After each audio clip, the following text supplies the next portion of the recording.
కాంగ్రెస్ నేత రాహుల్ గాంధీ లోక్సభ సభ్యత్వంపై అనర్హత వేటు వేయడాన్ని నిరసిస్తూ రంగారెడ్డి జిల్లా మహేశ్వరం నియోజకవర్గం జిల్లెలగూడ గాంధీ విగ్రహం వద్ద సత్యాగ్రహ సంకల్ప దీక్షను నిర్వహించారు కాంగ్రెస్ శ్రేణులు. రంగారెడ్డి కాంగ్రెస్ జిల్లా అధ్యక్షుడు చల్లా నరసింహారెడ్డి అధ్యక్షతన ఈ కార్యక్రమం జరిగింది.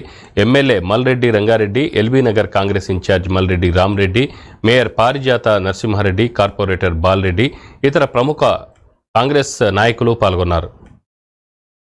సిద్ధంగా ఉంటాం కానీ తల వంచదు కాంగ్రెస్ పార్టీ అనేటువంటి విషయాన్ని తెలియపరుచుకుంటూ ఈరోజు వాళ్ళు చేసిన అవినీతిని బయట పెట్టడానికే మనం ముందు పోతున్నాం అనేటువంటి మాట కూడా తెలియపరుచుకుంటూ ఈ కార్యక్రమంలో పాల్పంచుకున్న మీ అందరినీ మరొకసారి మనస్ఫూర్తిగా అభినందిస్తూ, నేను భువనగిరి ఇన్ఛార్జ్ ఉన్నా కాబట్టి అది పొయ్యి రావాలా నియంత్రణను బెదిరించింది. ఒక స్వరం రాష్ట్రాన్ని దేశాన్ని ఏలుతున్నటువంటి బీజేపీని ఒలిగిస్తుంది. అందుకే కాబోలు మన ప్రియతమ నాయకుడు రాహుల్ గాంధీ గారు ఉంటే మన ఆటలిక సాగమని చెప్పి ఆయనను చీకటి గదిలో బంధించినట్టుగా రాష్ట్రాల్ని దేశాల్ని కూడా ఆయనకు ఒక శిక్షను విధించింది.